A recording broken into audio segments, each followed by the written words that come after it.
This show is part of the Head Stuff Podcast Network. Welcome, gather round the fireside and listen to a tale of Fionn McCool, Cú Chulainn, Deirdre of the Sorrows, Granuaille. From giants right down to fairies, of both the trooping and solitary, and ghosts who are sometimes scary. Anything goes by the fireside. Yeah. Fireside, the Puka Fireside, the Marrow Fireside. Kings and queens fighting heroes, don't you run from the fun, there's no need to hide. Sit by the fireside.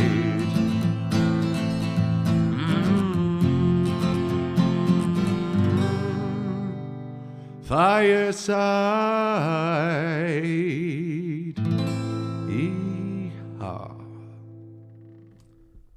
Hello and welcome to Fireside, the Irish storytelling podcast. Each episode of Fireside, we take a story from folklore mythology, we retell it, have a chat about the tale itself and about the craft, culture and history of storytelling.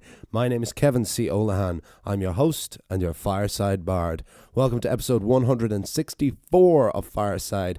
Today on the Irish Storytelling Podcast, we continue our look at the journey of Ireland's pirate queen of Granuaille. This is Granuaille, the notable traitoress. But before we get down to that, if you have not done so already, please follow me over on Instagram at FiresideBard. Email me at thefiresideBard@gmail.com if you want to get in touch for anything. You can support the podcast in a few different ways. You can recommend it to a friend. You can share it on your story. You can buy my poetry book, Garden Sea, which is available in Kindle and paperback versions from headstuff.org or from amazon.co.uk or any Amazon in the world. All the links for that are in the description below. And you can also do so by supporting the podcast over at headstuffpodcast.com, where for as little as €5 a month, although you can pay as much as you want, you can join Headstuff Plus, where you can gain access to bonus material, not just for Fireside, but for all of the podcasts on the Headstuff Podcast Network, and there are more of them each and every month. A new podcast that started on the network that I'm very, very excited about is Talking Ted, which is a podcast on the incredible absolute magnum opus of Irish comedy, which is Father Ted, hosted by two of its former stars, Joe Rooney and Patrick McDonnell. I look forward to checking that out, and so should you. But before we get down to the story, yes, it has been, I know people, a lot of people catch up on this podcast, and some people may not listen like week to week. Some people like wait and then listen to it in a while. But it's been a few weeks. It's been a few weeks since I've recorded this last episode of Fireside. We've taken an unintended hiatus, which was never my plan and which I wish hadn't happened, but has happened for a couple of reasons. I won't go into them in too much detail, but well, basically, the last episode I recorded was my last week working over in Dubai at the World Expo over there playing Irish music, and I was to then go home to Ireland to start rehearsals for a long postponed and long awaited 5-month tour of Australia with World of Musicals. Regular listeners of the podcast will know that this has been cancelled numerous times. We actually made it out to Australia last year, performed 3 shows, got stuck out here. So we're now up and running. I'm recording this from Perth. We've been on the road for a couple of weeks, and it's been brilliant to finally be back in front of live audiences in theatres. It's been incredible. I'm so grateful to be back. But why it's taken so long to record another episode of Fireside is on my last night in Dubai, I suffered quite a bad neck injury. It was trapped nerves on both sides of my neck. I think as a delayed response from playing guitar every day for so much. I think I tense my jaw and my neck a lot when I play guitar, which is something I need to work on. So I kind of couldn't move, and then being on a long flight the next day with a neck injury was exacerbated further. So I was in and out of physio, and it was looking like I might have to get an x-ray, and it was looking a bit bad and scary there for a while. On top of that, when I was on my way, and this is probably more that was a reason why it was delayed for a little while. But what delayed it further is due to no small part of me having this neck problem going through the airport in Dubai. I left my iPad on in the bin going through security, which had all of the files for Fireside. I run my entire business from that iPad, and it was gone. And I tried searching there, lost and found. I was emailing back and forth and calling people, and they tried to find it, but it was just stolen. So luckily, I was able to get all the Fireside files back from Jamie Reynolds, who used to produce this podcast. He thankfully still had all the stuff, so I was able to find everything to re-edit it. But then I needed to get a new computer to run the company from. So I finally invested. I've been looking to invest in a MacBook Pro for years and years, to be fair. I was lucky to be able to even edit my book on an iPad, but I really pushed an iPad Pro to the limits of what it was designed to do. And it was great and it was portable, but I finally have invested in a serious bit of kit with the MacBook Pro now. So this is the first episode I've recorded with that, and the first episodes that I've written with that. All of this I just say to say this is why it has been a couple of weeks. If anyone does listen, for anyone who listens regularly and has been wondering, where did you go, Fireside? We're back, and I'm recording 2 episodes with this today to try and stay on top of it. The tour schedule is quite full on, especially when we're traveling around so much. Like we've had a lot of 4, 5, 6 hour bus journeys the days of shows. So you kind of get up, get on the bus, go, arrive at the venue, sound check, do the show, go back to the hotel, and just lather, rinse, repeat. But every so often I get a moment in a hotel room with a bit of peace, and this is where I'm going to carve out, and I'm going to try and get 2 episodes recorded every time I get to sit down, so that we can stay well ahead of ourselves, so that what happened with the injury and with the loss of the iPad never happens again, and that I never miss a Fireside for that long again. So thank you for your patience, those who have been listening, and I hope that this episode is worth the wait and that we can get back into the swing. Fireside is going nowhere. Well, the story for this week, we return once again to Granuaille. We continue her story. Granuaille is growing later in age. Both of her husbands are dead. All of her children are grown. Some of her grandchildren are grown. And we're going to find out now what happens with Granuaille, the notable traitoress, on Fireside.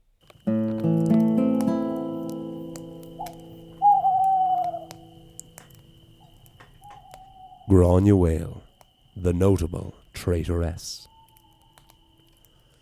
In July 1588, the long-awaited, long-dreaded, and long-feared Spanish Armada sailed for war with England.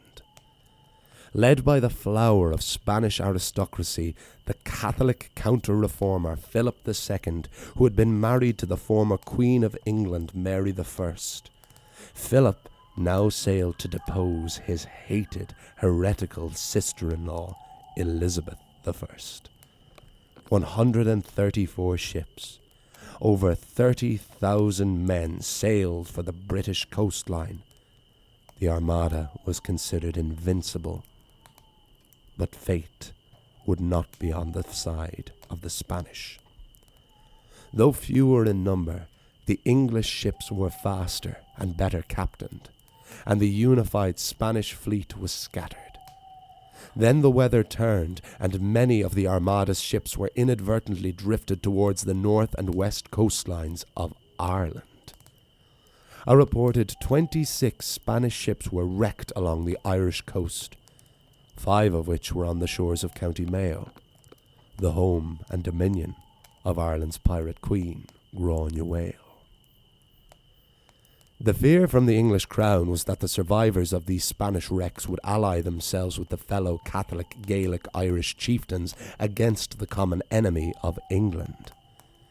The English governor of Connacht and long adversary of Granuaille, Sir Richard Bingham, was rushed back to his post in Ireland, along with the newly appointed Lord Deputy Sir Richard Fitzwilliam. The rumours and paranoia spiralled.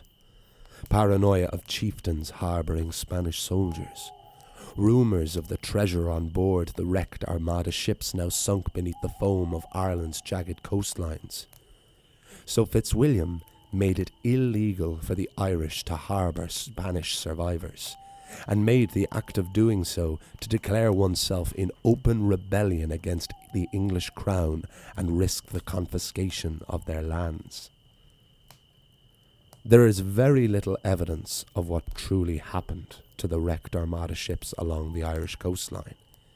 There were reports of immense brutality on the part of the Irish, which, while may have been true, these accounts came almost exclusively from the English and must be viewed with both the relationship at the time with Irish pirates and Spanish merchants and of the racist attitudes toward the Irish of this period.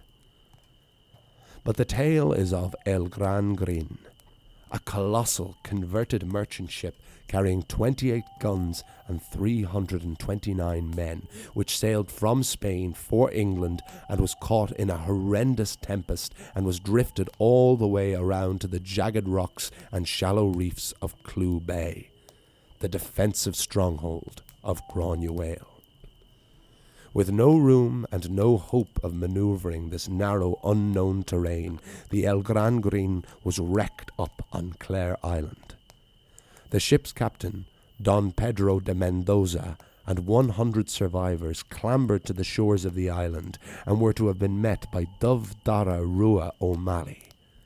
This is where the accounts differ. The English report is that the Irish massacred all of the surviving Spanish, and that the rest drowned in the wreck. But the Irish pirates, and the O'Malleys in particular, had a long history of trading and cooperation with the Spanish, and there is no tradition of such a massacre on Clew Bay. But the presence of 100 foreign soldiers on the island would also have outnumbered the residents, and it would have been impossible to shelter and feed all of these soldiers. Some reports say that Dubh Dara imprisoned the Spanish, and some were killed attempting to escape. Also, 3 of the crew of El Gran Green eventually showed up in the custody of the English governor in Ireland, Sir Richard Bingham. Possibly captured and traded by O'Malley to Bingham, but this also seems particularly unlikely. At this point, no Irish clan was less likely to cooperate with the English, and especially the long, meddlesome Richard Bingham, than the O'Malleys. But in all of these accounts there is no mention of Granuaille. For a woman who had spent a lifetime profiteering and plundering, there is no way Grace would not have been aware of the bountiful ships wrecked on her doorstep. The O'Malleys also had a long-standing relationship with the Spanish, and if any Armada survivors had put themselves at the mercy of Granuaille, she almost certainly would have aided them.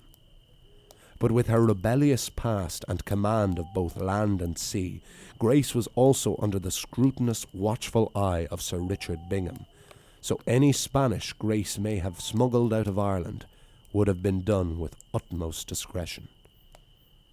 But ultimately, the truth of the Spanish Armada ships wrecked along the west coastline of Ireland are lost to the fathoms of the Atlantic. What is known is of the consequences of the Armada wreckage on Granuaille and to Gaelic Ireland at large. Lord Deputy Fitzwilliam became impatient with Sir Richard Bingham, and Bingham was ordered to enter Connacht and to find, torture and kill any of the Spanish survivors. The increasing armed presence of the English in their lands, coupled with the election of the hated John Brown as the new sheriff in Mayo, led the Burkes, the fellow clansmen of Granuaille, to enter into open rebellion against the crown. An order was issued from Bingham to Brown to burn and spoil the lands of the traitorous Burkes. This commission was signed only by Bingham, rather than by the 2 commissioner signatures legally required for such a controversial command. The Burkes saw this as proof of Bingham's specific hatred of their family. Sheriff John Brown arrived at the gates of Granuaille's castle at Carrickahowley with 250 English soldiers. Grace's grandson Richard Burke objected to the English arrival and attempted to stop them marching any further. Browne ignored Richard's objection and marched on the castle, and John Browne was killed along with 25 of his men by the defending forces of the O'Malley and Burke clans. This incident was the strongest act of rebellion against the Bingham administration in Connacht. Granuaille herself joined the fight by sea, and according to Bingham set fire to the Aran Islands, which had recently been granted to English landowners. The growing rebellion led Lord Deputy Fitzwilliam to order Bingham to stop his attacks on the Gaelic Irish and entered into negotiations with the Burkes. This again tells us of the threat that the family of Granuaille posed to the English. The peace negotiations began. First, the Burkes brought back up the issue of the MacWilliamship, the highest position of power in the west coast of Ireland, previously held by Richard on Iran Burke, the now dead second husband of Granuaille. The position that had all been assimilated and eradicated by the English. The Burkes wished for the position to be reinstated and held by William Burke, aka the Blind Abbot, the brother of Richard on Iran. Their second demand was for the removal of Sir Richard Bingham as the governor of Connacht. This stronger demand was actually supported by Fitzwilliam and many English lords who also wanted Bingham out of office, which lends further credence to his brutality. Queen Elizabeth herself eventually ordered Fitzwilliam to be cordial with the Burkes and for Bingham to remain in Athlone Castle for negotiations. Bingham was furious of his queen siding with these beggarly wretches. Fitzwilliam met with the Burkes in Galway, and Granuaille's presence and influence is felt by the charges laid against Bingham concerning her own family. Bingham was charged with the murder of Granuaille's eldest son, Owen O'Flaherty, and also of her nephews, cousins by blood and marriage, and young hostages including the son of the blind abbot. The Burkes offered to hand over Spanish hostages if Bingham was removed, but this was likely a ploy to buy time, as no hostages were ever handed over, and the Burkes held all the cards.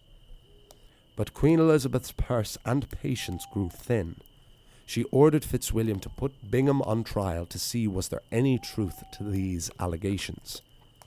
Bingham was acquitted of all charges, and was reinstated as governor of Connacht, and was ordered to bring the Burke rebellion to heel in as quick and bloody fashion as he saw fit.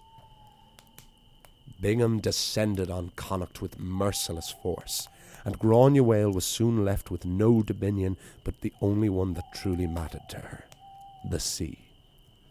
In a skirmish with Bingham, the blind abbot William Burke lost a foot, which left him by Gaelic custom unfit to serve as the MacWilliam, harkening back to the days of the Tuatha De Danann, when Nuada Lámh Airgid was removed from power for the similar loss of a limb. As more of the younger Burke men were wiped out of the rebellion, the elderly Granuaille once again emerged as the matriarch and avenger of her clan. When word reached her that her second son Murroch had allied himself with her enemy Bingham, Granuaille sailed for Murroch's lands and set fire to them, killing his men. Grace also went to Scotland to hire 700 Gallowglass mercenaries to join the fight. But when the Scottish arrived and the Burkes could not pay them immediately, the Gallowglass turned on the Irish.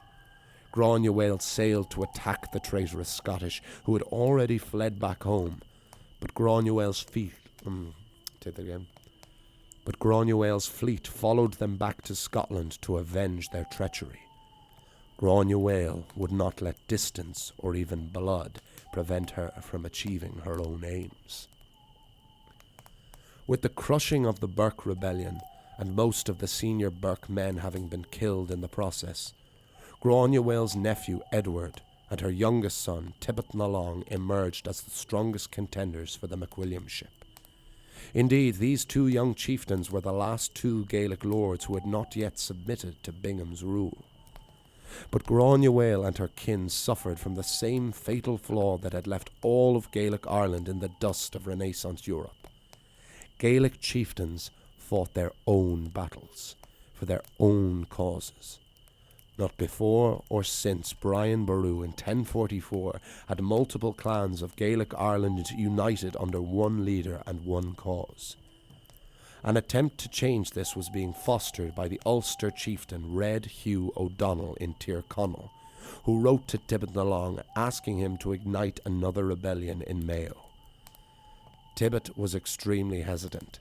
Since the last rebellion, Bingham had a firmer grasp on Connacht than ever before.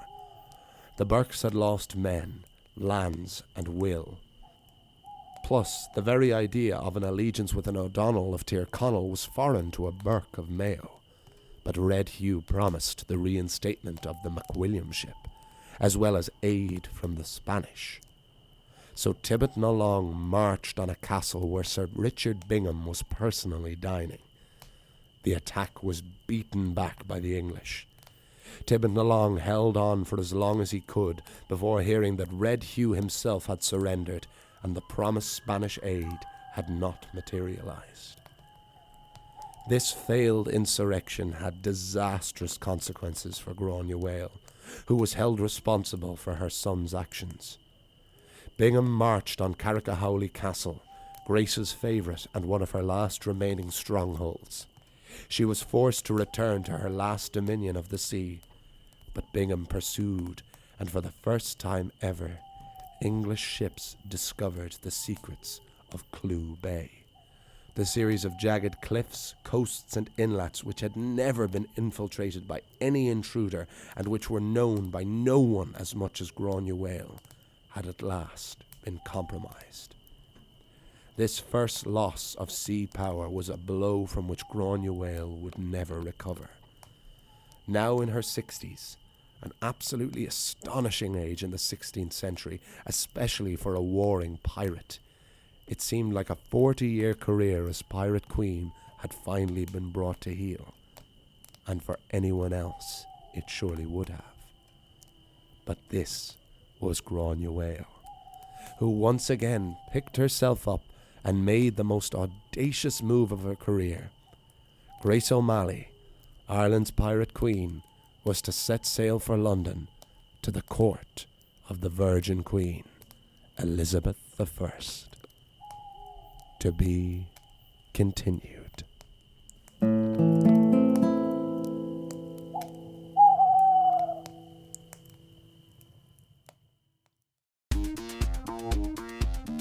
The Late Night Nod features original music and improvised interviews with guests from a fictitious world of art and culture.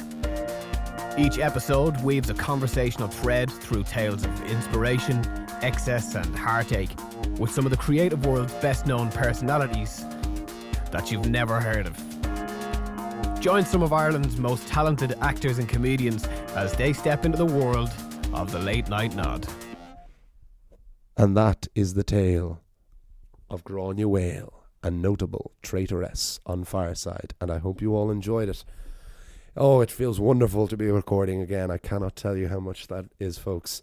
That was the one thing when I couldn't record for the couple of weeks, that was the one thing that I was able to take from it in a positive light, is it made me realize how much I missed the podcast, because like you do it every single week for over 3 years and it just becomes a part of your life, and it is this constant thing in your back of your head to always have to do. And I've said before, I had wondered, was it draining me and burning me out after a certain point and stopping me from doing other creative projects as well? But absolutely not. I never would have been able to do I never would have been able to write and publish a book and write another book and write a screenplay and all the other creative projects that I've been able to do alongside. I wouldn't have been able to without building the discipline that has been, and the skill and everything that has gone with recording Fireside, and taking a couple of weeks off, even though it wasn't intentional. And so I wasn't really able to even enjoy it as a break, which is frustrating considering I was constantly just like, I should be doing it, but I physically can't. The positive to be taken from it was to realize that I do miss it and to come back to it with some sense of fresh eyes. So that's been really, really nice. But this story itself, again, the later you get into Granuaille's career and the more it becomes about the socio-political landscape of late Gaelic Ireland, the more complicated it becomes to tell as just a story rather than like a poorly told account of history. And I hope that I have still been able to make it engaging and entertaining and try to just not simplify it but streamline it as much as I can, so that each of these episodes stand alone, but as you go through them you learn more and more. I've tried to just focus on the main characters and always try and bring it back to Grace as much as physically possible. And no doubt the most interesting thing I think about this section of her story is actually the part of the story that has the least to do with her, which is the Spanish Armada in Ireland. This has been a long legendary thing, particularly for those over in the West Coast. There has long been thought that there is a Spanish blood running through certain people of County Connacht, the province of Connacht and the counties of Mayo and Galway particularly. Good friend of mine, Andreas the Stack, who directed my show Cassowary, he's one of these people who's from Shrule in County Galway. But to look at him, you would think this man has Spanish blood in him somewhere, even if it is from 500 years ago, from the wrecked ships of the Spanish Armada on the coastlines of County Mayo. And it's incredible to learn a little bit more about this here, because ultimately, like so much of Granuaile's life, there is no accounts of it in Ireland. We just have these reports from these English lords and courtiers in England. And the Spanish Armada particularly is just this thing that no one knows what happens. There's no report of actually, we know these ships made it there and then they were wrecked, and then there is no account. Wood rots, so the ships are gone, the men are gone. There is no accounts of, in the folklore of what happens. There's tales of Irish brutality from English people, which again may be true, but we're talking about the incredibly racist attitudes of a lot of the English towards the Irish at this period. So they're incredibly unreliable as well. And we have immense accounts of trading between the Spanish and the Irish, particularly the coastal merchants and pirates of the province of Connacht. So it's all so interesting in the mystery of it. And this is naturally where, as a folklorist, you can come, and as a storyteller, you can come to your own, because you can just tell these, not to mislead, but just that these are the accounts rather than having to say this is specifically what happened. But then we get these incredible ramifications, because Gaelic Ireland is absolutely falling apart now. It had fallen far too behind Renaissance Europe. You look at the sophistication of what's going on in society and culture, even in England alone. I said before, like Shakespeare is writing at this time. This is everything that's going on over there. And the new world America is about to be discovered, and the age of exploration has become, and they're filling in the map, and there's been incredible advancements in science and medicine. And meanwhile, back over in Ireland, you have an incredibly proud and very well protected and long-standing culture that still stands to us in our music and in our art, and even to a degree in us as people. But it just wasn't sustainable because there was no sense of unity between these clans. These two clan groups could not join each other. They fought their own battles. They had their own rights in their own certain lands. And unfortunately, that was just caving to the might of an incredibly unified and sophisticated army and power that was Britain particularly. And when we talk about the 800 years of British oppression in Ireland, it began a lot before this, but this is where the vice grip really starts to sink in. This is where it is very firmly and actively suppressed. And this is the death of Gaelic Ireland. This is the death of what started with the arrival of the Celts in the 5th century BC. That is gone now from the end of this period. And we'll see it worsen then with the penal laws, which then started to restrict all the rights of Catholics entirely. We'll have the plantations of the Catholics this is a really, really crucial point, and it is so fascinating that one of the most important figures in Irish history, which is Granuaille, that she was around at this time.